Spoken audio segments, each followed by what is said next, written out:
On this first alert weather day, we are seeing rain chances still in the forecast the next couple of days. And you know what? What we're tracking is a chance of some scattered showers tomorrow. Nothing like what we saw today. So still not a bad idea to have the umbrella close by. On Wednesday, those shower and storm chances going down to a 30% chance. Temperatures warming up. Possible foggy mornings because of so much moisture around. And we have a gradual warm up by the weekend. The radar right now, the first alert satellite radar shows some of those isolated showers drifting their way through parts of Dallas County and the Metroplex, Collin County to Tarrant County and Denton County off towards our west and northwest counties. Also seeing a couple of those isolated showers drifting their way down into Palo Pinto County. Light rain at best. The large view really shows that the radar estimated rainfall over a 24-hour period indicates where we have waves of rain moving through, and you can see in parts of the Metroplex that brighter purple color indicating that record rainfall over a 24-hour period. But in some spots, meteorologist Dennis Brown, it was kind of feast or famine. Some areas saw it, some areas not a lot. Absolutely. Some areas saw more rain than others. In fact, as you look at this one here at East Dallas at White Rock Creek, how about 15 inches of rain?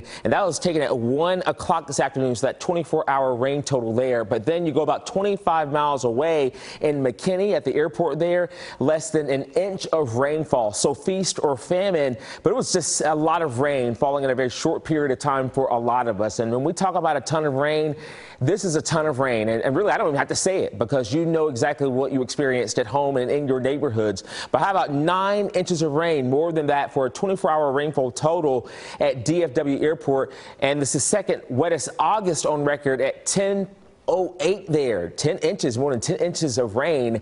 Yeah, and so we definitely saw a good drink of water for several locations across North Texas yesterday, but thank goodness things are getting a lot better, Scott. They are going to be getting better over the next 24-hour period, but also here are more stats for you because you probably are going to be talking about this, have been talking about this. Highest daily rainfall for the month of August at 5.66 inches. The previous was 4.28, August 28th of 1946. So for the year, we now have more rain in the rain gauge, unfortunately falling in a very short amount of time. For the month, 10.808, as Dennis mentioned, 22.49 for the year.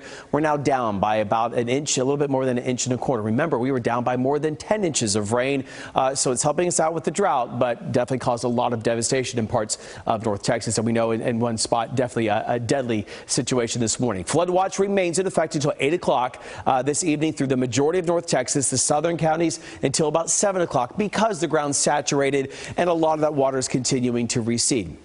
First alert futurecast. You saw that sneak peek of the forecast tomorrow, a rain chance at 30 to 40%. Not all of us will see it, but any rain that falls on this very saturated ground does have the potential, maybe some localized flooding, not like what we saw this morning, but if we have a slow moving storm, there's the potential again there. Going into Wednesday, the east sides of North Texas, maybe some isolated showers and storms popping up. We have a lot of cloud cover in place. Our temperatures didn't warm up too much. We only made it to 78 today, now up to 80. That's the latest update. That's what's new because our high today was 78. But now with some dry air mixing in, we're at 80. Overnight tonight, I think we'll dip down into about 72 degrees. We're at 79 in Keller, 79 in Fort Worth to 75 in Bonham. But with a little bit more dry air in place tomorrow, rain chances are at 40%. As you know, 85 will be the high. By Thursday, 89. As we go into Friday, we're at 91. Saturday, Sunday in the lower 90s. Those rain chances sitting right around about 30 to 20%. You're watching CBS 11 News on this First Alert Weather Day. We'll be right back.